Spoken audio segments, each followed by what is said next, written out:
తాకట్లో ఉన్న బంగారాన్ని విడిపించి ఆ రోజున మార్కెట్ ధర కట్టి మిగిలిన డబ్బును మీకు అందిస్తుంది కొమ్మూరి గోల్డ్. యూట్యూబర్ వైష్ణవి ఈరోజు మన మధ్య లేదు అని చెప్పి ఆ గ్రామంలో ఉన్నటువంటి వాళ్ళందరూ కూడా చాలా బాధకు గురవుతూ ఉన్నారు. ఉగాది రోజు మాధవపూర్ గ్రామంలో, కోరుట్ల మండలం మాధవపూర్ గ్రామంలో ఇక్కడే పుట్టి పెరిగింది వైష్ణవి. యూట్యూబ్లో చిన్న చిన్న వీడియోలు చేస్తూ, రీల్స్ చేస్తూ చాలా యాక్టివ్గా కనిపించేది. ఈరోజు పండగ ఉగాది రోజున ఇక్కడ ఉన్నటువంటి ఇళ్ళన్నీ కూడా కళకళలాడే పరిస్థితి ఉండేది. ఎందుకంటే వాళ్ళకి బంధువులకు సంబంధించిన ఇల్లు కూడా ఇక్కడే ఉన్నాయి. సో ఇక్కడే తిరుగుతూ ఉండేది, ఇక్కడే వీడియోలు చేస్తూ ఉండేది. అంతా అల్లరిగా చిన్నపిల్ల మనస్తత్వం. ఆ దుర్మార్గుడు చంపటానికి అసలుకి చేతులు ఎట్లా వచ్చాయని చెప్పి చాలా బాధకు గురవుతూ ఉన్నారు. ఇక్కడ ఉన్నటువంటి వాళ్ళు, ఈ కాలనీ వాసుల్లో వాళ్ళ అభిప్రాయం కూడా తెలుసుకుందాం. వైష్ణవి గురించి మరింత సమాచారం అందించడానికి ఉన్నారు. అమ్మ, మీ పేరు? నా పేరు లక్ష్మి. ఇక్కడే వైష్ణవి పుట్టి పెరిగింది, ఇక్కడే యూట్యూబ్ వీడియోలు చేస్తూ ఉండేది. ఇక్కడ ప్రతి ఇల్లు, ప్రతి గల్లీ కూడా ఆమెకు తెలుసు. సో ఎట్లా ఉండేది అసలు? ఈ వార్త విన్న తర్వాత మీకు ఏమనిపించింది? ఆ వార్త విన్న తర్వాత అన్ని చంపేయాలనిపిస్తుంది. ఆ పిల్ల చాలా మంచిది, ఏటు పోయినా ఏటు వచ్చినా మా ఇళ్ళని ఉంటుంది, మా ఇళ్ళని తిరుగుతుంది. నా బిడ్డ, ఆ పిల్ల మాకు బిడ్డ బాగా మంచిది, ఇంటనే ఉంటుంది, ఇంటనే ఉంటుండే నా బిడ్డ సోపతికి. ఎలాంటి బంగారు లాంటి గుణం ఆ పిల్లది. ఆ పిల్లని ప్రేమించి ఎంటవాడి పెళ్లి చేసుకుని ఏముడయి ఆమె చంపేసిండు. ముందు వైష్ణవికి అసలు ఇష్టం లేదు, ఇష్టం లేదు. లేకున్నా గానీ బదిలాడిండు, కాళ్ళ మీద పడ్డాడు. నా వాళ్ళల్లో ఒక పిల్ల ఒక్కని పానమ్మ వద్ద అని ఎట్టు ఉంటుంది, ఆడికి మాసిపోయినాడు అవుతుంది, కర్రోడు అవుతుంది, బొగ్గోడు అవుతుంది అని చేసుకున్న దానికి ఆ పిల్లని ఇయ్యాల ఇష్టం లేకున్నా చంపేసిపోయిండు. ఆడు ఇంట్లో చంపి ఎరపడకుండా దేని పడితే ఆడ ఓడిసి, ఇక్కడ చేతుల మీద కోసి కత్తిల పట్టి ఈడ ఓడిసిండంట. కాళ్ళ ఏళ్ళ మీద పడ్డదంట, నన్ను చంపకు, నన్ను చంపకు. ఆడే చెప్తుడు మళ్ళా, కాళ్ళ ఏళ్ళ మీద పడ్డదంట, నన్ను చంపయ్యకూరి, నువ్వు పారిపో, మా అమ్మ నాన్నకు నేను చెప్పుకుంటా, నువ్వు కొట్టలేవని చెప్పుకుంటా, నేను బతిలాడుకుంటా, మా అమ్మ నాన్న నిన్ను ఏమన్నారు నేను చెప్తున్నా కానీ నువ్వు బతికినాక నన్ను ఎట్ట చంపేస్తారా అని పూర్తిగా చంపి బొండ్రిక మీద చేతులు పెట్టి ఒత్తి చంపేసిండు. ఏ ప్రాణం లేకుండా చచ్చిపోయినాక 6:30కు బయటకు వెళ్ళిండాడు. అంటే చంపేటప్పుడు కాళ్ళ మీద పడి ఏం చేయొద్దు అని చెప్పి చెప్పిందంట, బగ్గ ఏడిచిందంట. ఆడే చెప్తుండు మళ్ళా, నన్ను బాగా బతిలాడినా కానీ నేను వదిలిపెట్టలేను అంటే, నా సోపతి గలకు దూరం చేసినావు, నా తల్లిదండ్రికి దూరం చేసినావు అంటే నిన్నేమన్నా తెచ్చిపెట్టుకుందా? రా నన్నది. నువ్వే ప్రేమించి పెళ్లి చేసుకొని, నువ్వే ఎంటవాడి ప్రేమించి పెళ్లి చేసుకొని కాళ్ళు మందు దాగి నువ్వు లేకపోతే మా చచ్చిపోతా, మీ కుటుంబం కావాలి, మీకు బలగం కావాలి, మీరు అందరూ అందరు సంతోషంగా ఉంటారు. నాకు నా సంతోషం మా ఇంట లేదు, ఆ సంతోషం నాకు వంచూరు అని మా ఇంట వాడి మా పిల్లని చేసుకొని ఘోరం చేసి ఎక్కడ ఆ పిల్ల కాళ్ళ మీద పడ్డగాని గొంత జాలి దయ లేకుండా కడుపులో ఉన్న పిండం కూడా ఇక్కడ బట్ట కట్టి, ఈ పిండం కూడా నేను నా పిల్ల ఉడితే నేను బతికించుకొని చదువుకుంటా, నువ్వు వెళ్ళిపోయా, నువ్వు వద్దు, నువ్వు ఇంత వెళ్ళిపో, మా అమ్మ నన్ను చదువుకుంటారు, నన్ను చంపేయరు అన్న కానీ కాళ్ళ ఏళ్ళ మీద పడ్డ కానీ కనికరం లేకుండా చంపి పారేసిండు. ఆయనకి పెద్ద ఉరిశిక్ష కాదు, ఉరిశిక్ష 4 ఉరిశిక్షలు తీసినా కానీ మనకి పాపం లేదు. అతను 8 నెలలు అయిందండి కదా పెళ్ళి అయ్యి.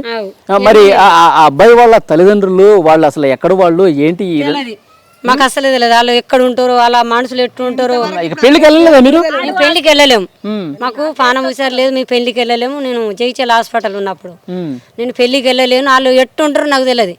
మా బంధువులే, మా చుట్టాలే, కానీ మాకు తెలియదు అవన్నీ.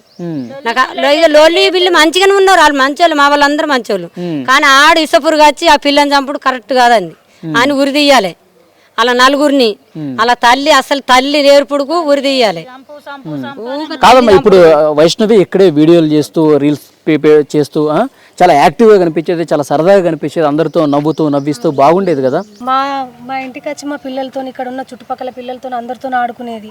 వీడికి వచ్చి వదనే అనుకుంటా నా దగ్గరనే ఉండేది. 24 అందరితో కలిసిపోయి సరదాగా ఉండేది. చిన్న పిల్ల మనస్తత్వం, ఆగమాగం చేసేది కాదు, ఎవరు సోపతి పట్టి తిరిగేది. పిల్లలు మా కొడుకుతోని ఇంటికాడ ఆడుకునేది, వీళ్ళ బ్యాచ్ తోటి. అంతా వాళ్ళతో లొల్లి పెట్టుకోకపోవు, వాళ్ళ ఇంటికి పోకపోవు, ఏడికి తిరగపోతుండే. ఇది వాళ్ళ స్థలమే, ఇల్లు వాళ్ళదే. ఇక్కడికి వచ్చి చెట్ల కింద ఇక్కడ ఆడుకుంటుండే. ఆమె చచ్చిపోయిందంటేనే మాకు మనసు తట్టుకోవత్తలేదు. ఇప్పుడు పోలీస్ స్టేషన్ కి వెళ్ళి ఆందోళన చేస్తా ఉన్నారు కదా వైష్ణవి తల్లిదండ్రులు కానీ, మీరు అందరూ పోలీస్ స్టేషన్ దగ్గరికి వెళ్తారు, పోలీసులు ఏం చెప్తా ఉన్నారమ్మా? కోర్టుకైనాక మేము చెప్తామమ్మా, అక్కడ సంతకాలు పెడతారు కదా, అలా దారుణ మీకు చూపిస్తాము అని అన్నారు. న్యాయం అయితే చెప్తామన్నారు, న్యాయం చేస్తామన్నారు. మీరు వెళ్ళారా వైష్ణవి పెళ్లికి? పోలేదు, వాళ్ళు చేసుకొని ఫస్ట్ చేసుకొని వచ్చారు ఇద్దరు ఇడికి చేసుకొని మీ వాళ్ళు మా వాళ్ళు ఒప్పుకుంటట్లేరు, ఇద్దరు పోయి ఇద్దరం పోయి చేసుకొని వద్దామని అన్నారు. పోయి చేసుకోవచ్చారు అన్నట్టు గట్లా అమ్మాయి మోసపుచ్చి మోసం చేసినాడు, బాగా నమ్మించి మోసం చేసి పాపం ఎటు కాకుండా చేసినాడు పిల్లలు. ఈ పిల్లానికి ఇట్లా పోసి పిల్లని కొట్టి సంపదని ఆ రోజే ప్రయత్నించిందట తల్లి. ఆ రోజే ఇట్లా చేయంగానే ఆయన పిల్ల వెంటనే కనుక్కొని ఇట్లా కార్పెట్ ఇట్లా కొట్టగానే పిల్లాడు టవల్ వెంటనే తీసుకుని తుడుచుకున్నాడట. ఆయన పిల్ల బయటకు వచ్చిన వాళ్ళే మళ్ళీ భార్య తోలుకొని ఇక్కడికి వచ్చిండు. ఇక్కడికి వచ్చిన వాళ్ళు బాగా నేర్పిసి పెట్టారు. వాళ్ళ అన్నలున్ను తల్లి బాగా నేర్పిర్రు.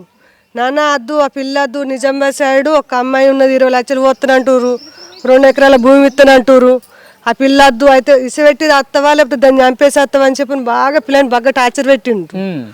ఫస్ట్ నుంచి అలా భార్య భర్తలకి ఇక్కడ అయితే 8 నెలలు అంటే 8 నెలలు ఇక్కడ ఉన్నాడు కానీ గొడవలు లేవు, ఏవి లేవు. ఆ పిల్ల బైక్ నడుపుతుందంటే మొగరాయుడు ఆ పిల్ల, మొగనంత బాడుంటూ ఆ పిల్ల. అట్లాంటి పిల్లని ఆడు 8 నెలల 2-3 నెలలు లొంగ తీసుకున్నాడు. పెళ్ళైన వాళ్ళే 3 నెలలకే 15 రోజుల గర్భవతి అయితే ఇంట్లో ఆ తల్లికి తండ్రికి ఫ్యామిలీకి తెలియకుండా తీసేసిండు ఫస్ట్. మళ్ళీ అసలు ఎవరికి చెప్పలా, అప్పుడు ఎవరికి చెప్పలే, చెప్పకుండానే 15 రోజుల గర్భవతి తీసేసిన వాళ్ళే. తర్వాత తెలిసినప్పుడు అడగలేదా? తర్వాత తెలిసిన వాళ్ళు అడిగిరు.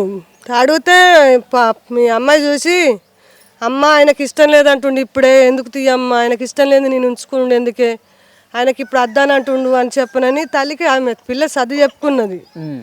సరే తీయమ్మ మీ ఇష్టం, భార్య భర్తలు మీరు మంచిగా బతకాలని చెప్పి తల్లి పిల్లల్ని నమ్మింది అంతే. అల్లుని కూడా బాగా నమ్మింది. ఏ సీమంత గొడవ వచ్చినా కానీ బిడ్డని బెదిరించుకోలేదు. బిడ్డని బెదిరించుకుంది, అల్లుని బెదిరించుకోలేదు అసలే. అంత మంచిగా చూసుకున్న నల్ల తాసు పాముని ఒక రాక్షసుని తీసుకొచ్చుకుని ఇంట్లో పెట్టుకోరు. గొడవ జరిగినప్పుడు కంట్లో కారం కొట్టినప్పుడు లేకపోతే గర్భం తీసేసినప్పుడు అప్పుడైనా కరెక్ట్గా యాక్షన్ తీసుకోవాల్సి ఉండే. అంటే అన్ని నమ్మిచ్చిండాడు బాగా. ఇంట్లో మంచిగా ఉండక మనం ఎట్లా బెదిరిస్తాము? ఏమైనా గొడవ ఎట్లన్నా ఉంటేనేమో ఇది ఎటో ఉన్నట్టుందని చెప్పని మనం 10 మందిలో పిలిపిస్తాము, అడుగుతాము. ఇంట్లో 4 ఇట్లా కూకుండా పెట్టుకుని అడుగుతాము. అవన్నీ ఏవి లేవు కదా, వాళ్ళు మంచిగా ఉన్నారు. ఇప్పుడు మళ్ళీ 4 నెలల గర్భవతి. ఇప్పుడు మన భూములక్కడ జాలక్కడ గొడవ వచ్చిన వాళ్ళు అట్లా కార్పొడి కొట్టిన వాళ్ళే భార్య భర్తలు ఇంటికి వచ్చిన వాళ్ళే బాగా నేర్పి దాన్ని చంపేయరా లేకపోతే దాన్ని ఇసిపెట్టి రారా, 8 లక్షలు 20 లక్షలు పోతానంటారు, 2 ఎకరాల భూమి ఇస్తానంటారు, మంచి అమ్మాయి ఉన్నది, మనకు మంచి లైఫ్ ఉన్నది అని చెప్పని బాగా నేర్పుట్లలో పిల్లాడు మళ్ళీ చంపే రోజు కూడా మంచిగా ఉన్నాడు. మళ్ళీ అమ్మాయికి ఇట్లా దురద పెడుతుందంటే మళ్ళీ అందరూ ఇక్కడ అలా వీళ్ళంతా 10-18 మంది అన్నదమ్ముళ్ళు. అవును, వాళ్ళందరినీ నమ్మించి దీన్ని చంపడానికి గొంతు కోసడానికి అందరం కూడా మంచిగా ఉన్నట్టుగా నటించిండు. ఒకరు అదే రోజు పొద్దుకి నెత్తికి నవరత్తాలం పోసి మసాజ్ చేసినట్టు చేసిండు. అదే మాదాపూర్ గ్రామంలో వైష్ణవి ఇంటి దగ్గర ఉన్న వాళ్ళందరూ కూడా ఇదే చెప్తున్నారు. చాలా మంచి అమ్మాయి, చాలా సరదాగా ఉండే అమ్మాయి, కానీ వాడు ప్రేమించి పెళ్లి చేసుకుంటున్నాడని చెప్పి నమ్మించి మోసం చేసి ఇప్పుడు చాలా దారుణంగా చంపేసినటువంటి పరిస్థితి. వాడికి ఎలాంటి శిక్ష వేయాలంటే ఇంకా ఎవరు కూడా ఈ విధంగా చేయడానికి వీలు లేనటువంటి అట్లా అంత కఠినంగా శిక్షించాలని చెప్పి ప్రతి ఒక్కళ్ళు చెప్తున్నారు. వైష్ణవి ఇక్కడే ప్రతి ఇంట్లో అందరికీ తెలుసు, చిన్న పిల్లలాగా ఇక్కడే ఆడుకుంటూ ఉండేది, మా పిల్లలతో కలిసి ఆడుకుంటూ ఉండేది, రీల్స్ చేసేది, సోషల్ మీడియాలో అన్నీ కూడా పోస్టులు పెట్టేది. ఎంత చలాకీగా ఉన్నటువంటి అమ్మాయి వాడు వలలో చిక్కి ఈరోజు పూర్తిగా ఈ లోకం నుంచి వెళ్ళిపోయినటువంటి పరిస్థితి ఉందని చెప్పి ఒక పక్క వాళ్ళ తల్లిదండ్రులు అన్నలు అందరూ కూడా ఎంత బాధకు గురవుతున్నారో అంతే బాధ ఇక్కడ ఈ కాలనీలో ఉన్నటువంటి వాళ్ళందరూ కూడా. ఎందుకంటే ఈ రోజు ఇక్కడే తిరుగుతూ ఉండేది, ఇక్కడే మాట్లాడుతూ ఉండేది, అక్క పిన్ని అత్త అనుకుంటూ ఇక్కడ ప్రతి ఇంట్లో కూడా కలిసిపోయి వాళ్ళ పిల్లలతో కలిసిపోయి ఒక పిల్లలాగా ఉండిపోయి ఇక్కడ ఉన్నటువంటి ఆ అమ్మాయి ఈరోజు దూరం అయిపోయిందంటే కనుక నిజంగా వాళ్ళు కూడా ఆ బాధని తట్టుకోలేని పరిస్థితుంది. సో వాడిని మాత్రం కఠినంగా శిక్షించాలని ఇక్కడ ఉన్న వాళ్ళందరూ కూడా డిమాండ్ చేస్తూ ఉన్నారు. And for more videos, please subscribe to iDream. Please subscribe to iDream. Please subscribe iDream. And please subscribe to iDream. For more videos, subscribe to iDream. please like, share and subscribe to the channel. Congratulations, iDream. Subscribe to iDream. Subscribe to iDream. So subscribe to iDream Media. iDream ki iDream team andarki huge congratulations. Please subscribe iDream Media. Please subscribe to iDream. Subscribe iDream. Please subscribe to iDream. iDream అంటే నా కళల channel subscribe చేసుకున్న నోరు తిరుగుతలేదు, మీరైతే గంట గుర్తు కొట్టండి. For more such videos, please subscribe to iDream. Subscribe to iDream. Please subscribe to iDream. Please subscribe iDream Media. Please do subscribe to iDream. Please subscribe to iDream Media. For best entertainment and information, please subscribe iDream. And don't forget to subscribe to iDream.